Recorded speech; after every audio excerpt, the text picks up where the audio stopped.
Welcome to the Combustion Chronicles podcast, where bold leaders combined with big ideas to create game-changing disruption.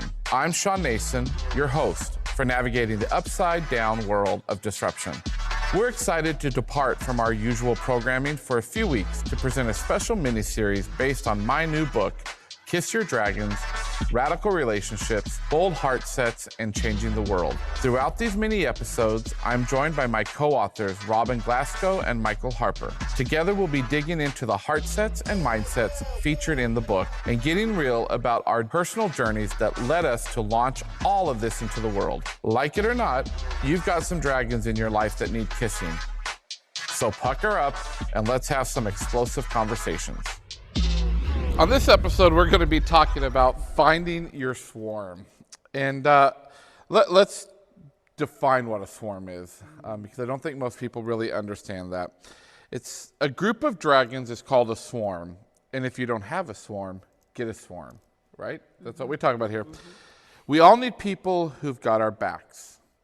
Imagine what our workplaces, our communities, and our world would look like and feel like if we knew we could trust the others were looking out for us. As humans, we're not meant to navigate our lives alone. Introvert or extrovert, we still need human connection.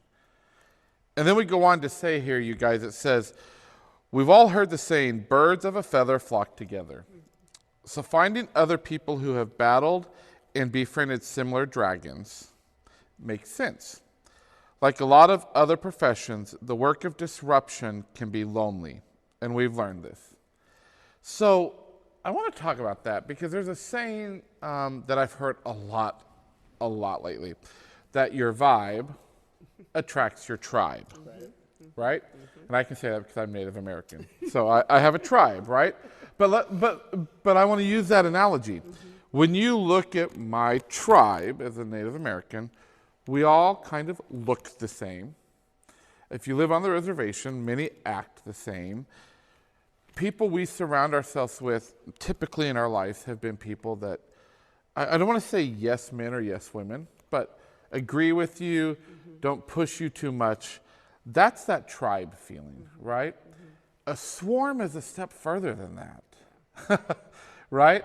And that is surrounding yourself with people that don't always agree with you, definitely don't always look like you, and always push you to be a better person. And I really want us to talk about that because, again, we've talked about where we are in society today.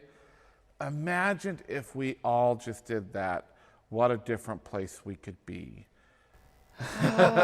So yeah, you have a tribe, I have a tribe. Right. He has a tribe. Wouldn't you like to have a tribe too?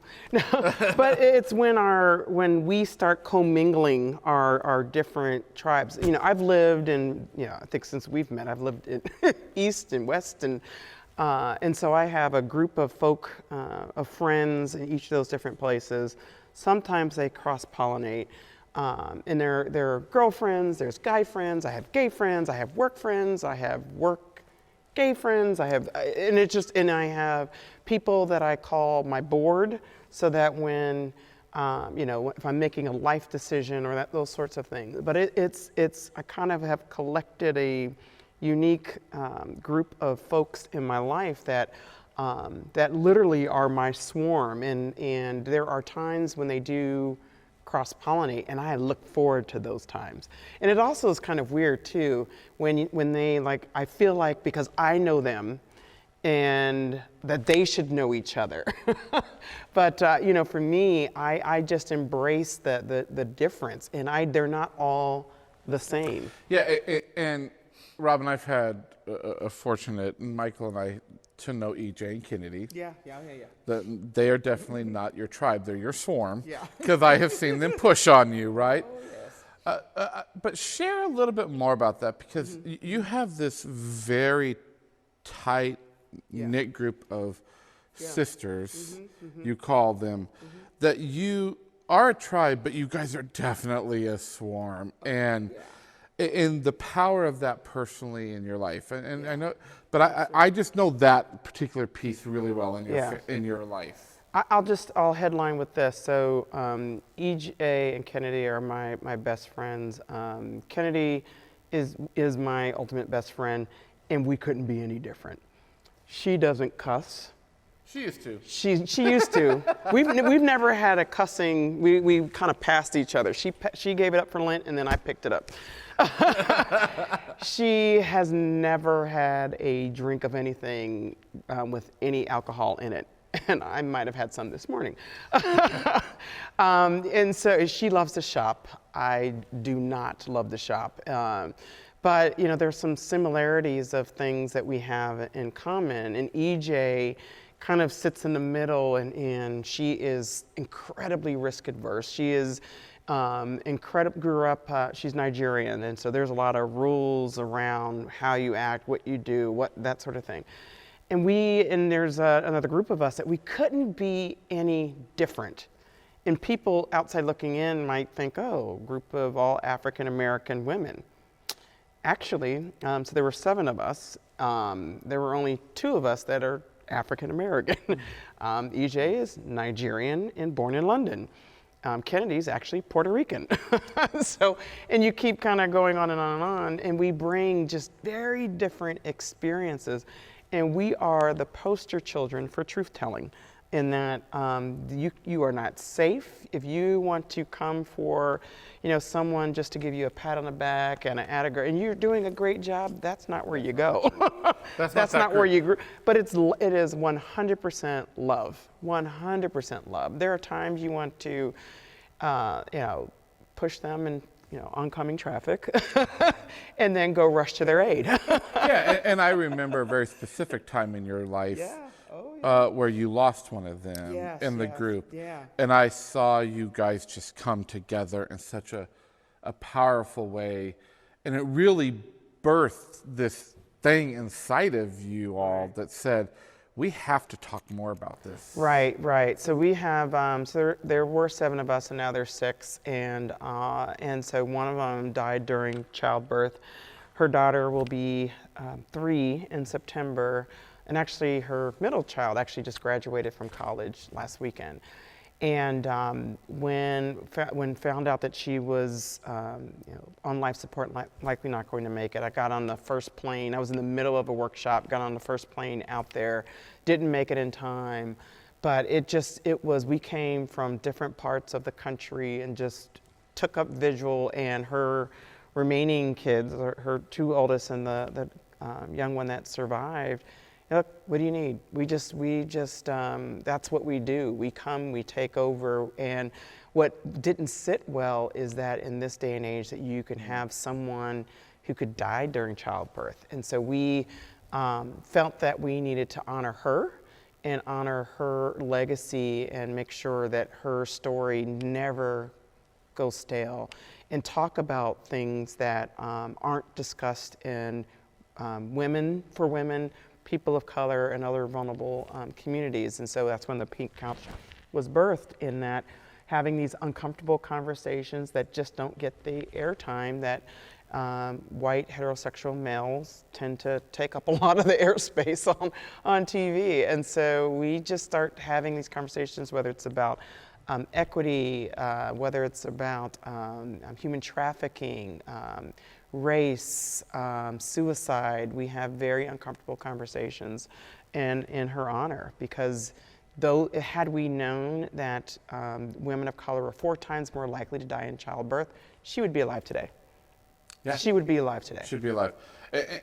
And you talked about, and for those of you, I don't want to just skirt over it. Sure. You started something called the Pink Couch. You and EJ and Kennedy came to me and said, Shawn, will you join with us? And I said, absolutely. And so the Pink Couch is out there. You can follow it on Instagram, on all the social medias.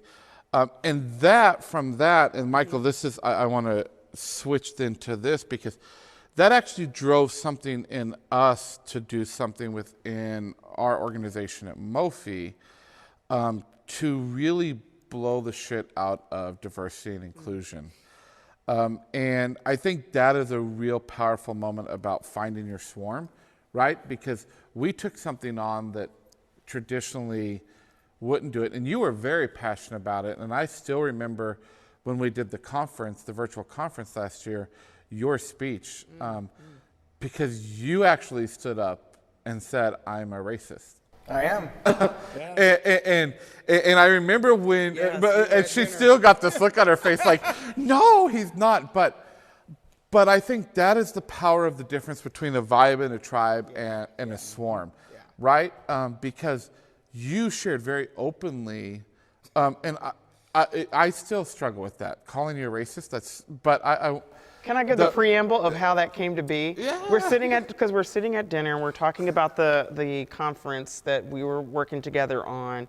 And I said, we need to be very honest and have very honest conversations. And it would be great if we could get someone up there that was a racist and talked about their story. And he said, yeah. I said, do we know any? He's like, I'm a racist. And I'm like, what can we get? He was like, no, I'm a racist. And I was like, I'm sitting here breaking bread with a racist. Well, more specifically. And I was like, bullshit. But in your swarm. Right. Yeah, and more specifically, it's less important to say that I'm a racist and more important to say that I've absolutely participated in racist behavior. Mm-hmm. Yeah. I've absolutely had racist thoughts. And within the past few weeks, right? That it's not something that as a white heterosexual that I can claim of, oh no, I'm not a racist. If I were alive during slavery time, then I would not be that person who owned slaves. Of course I would have.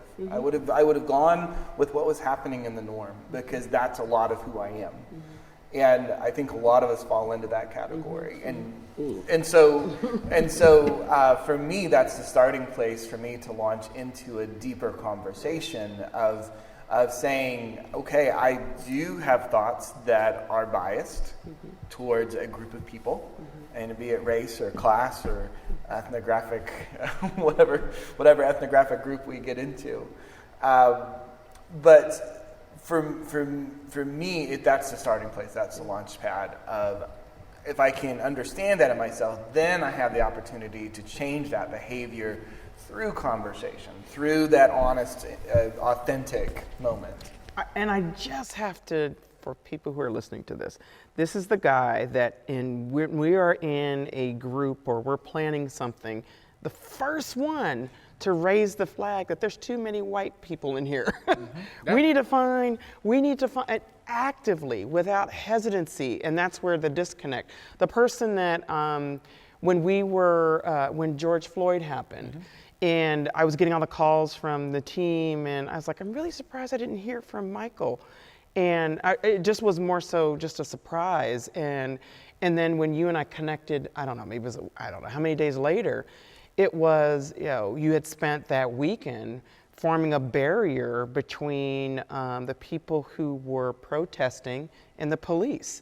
And that's who you are. And so to hear you say, I'm a racist, and even like 2 weeks ago, to have that, but it's real. Right. That is real. Right. I mean, it's not, it's human and it's natural. So for anyone to say, I'm the least racist person, I'm like, bullshit. No. Yeah, you are. Yeah, you are. No, and I think for me, that's that big differentiator between a tribe and a swarm. Right. Absolutely. You find your people, you're in your tribe, you're feeling good about being a part of that group.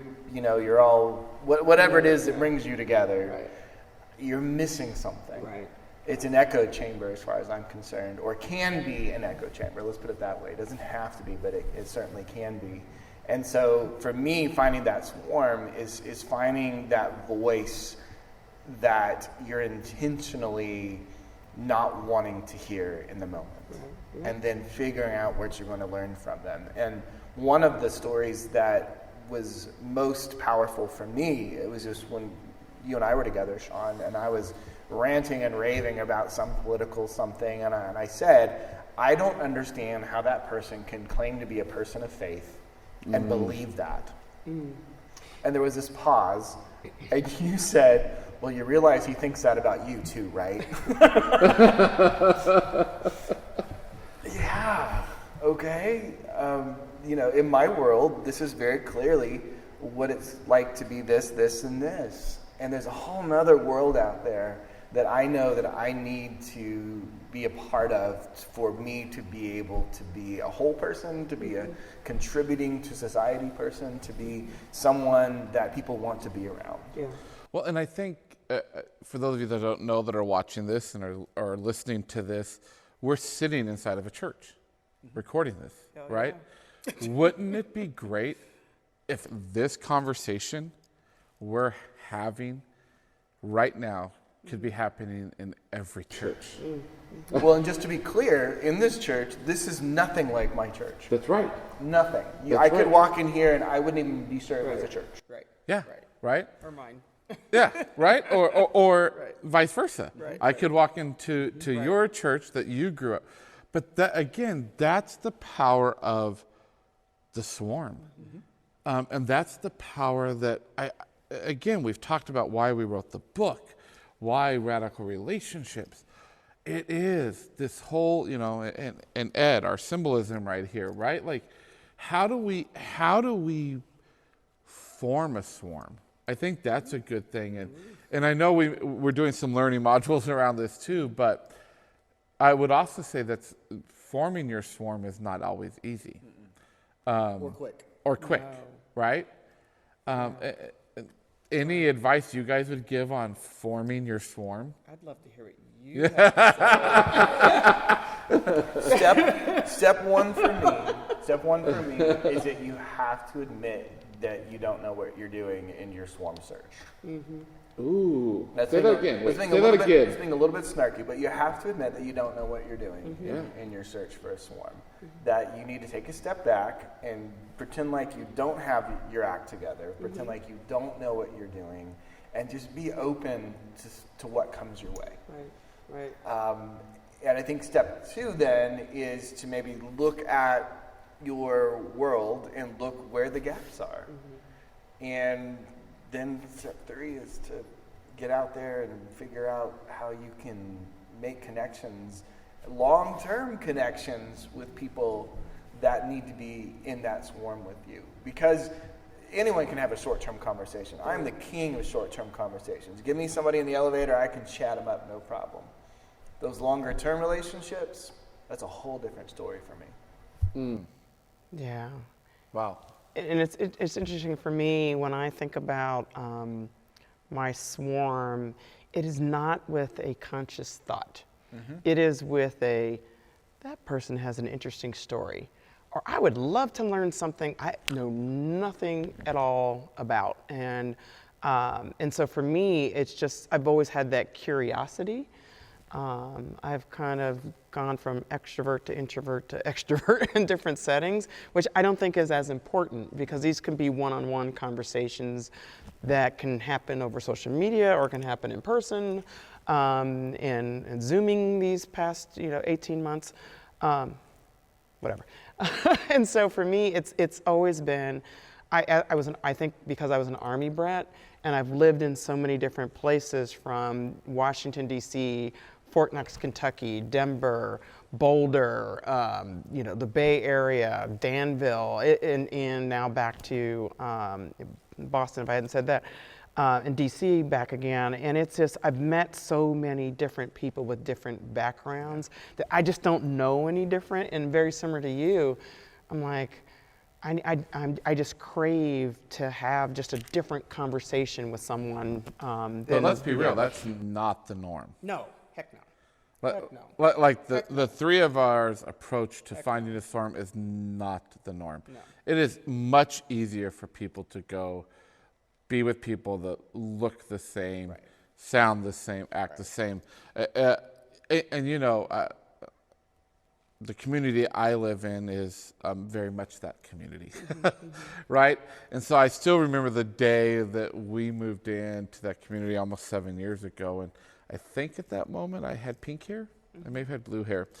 And it was that moment when we get out of the car and like everyone was standing like in their yards, right? And we did get a lot of baked goods because I think everyone wanted to get an up close and personal look at this freak, right? That they call a freak. But that's what I love, the beauty of the three of us, is that we've leaned into it.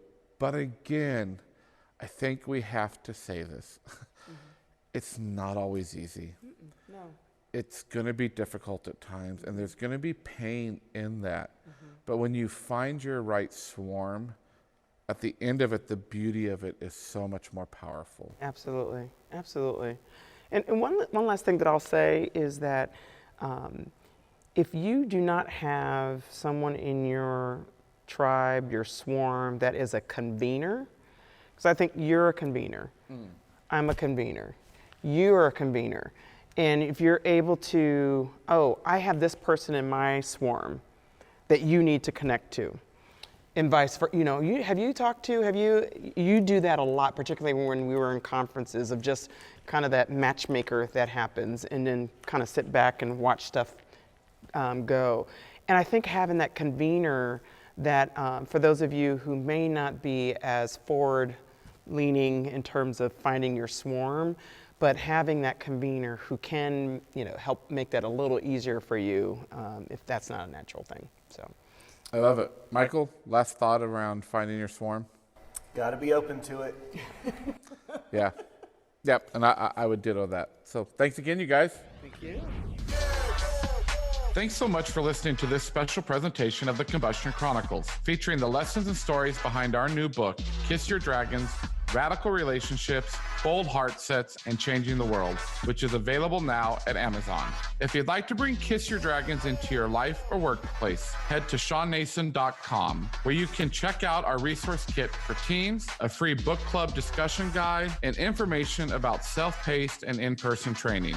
If you're ready to dive deeper with us, you can also learn more about our mastermind group and personal coaching. And don't forget to connect with us on Facebook, Instagram, and Clubhouse so we can continue the conversation about radical relationships, challenging the status quo, and being the people the world needs us to be. Thanks for joining us. Now get out there and kiss some dragons.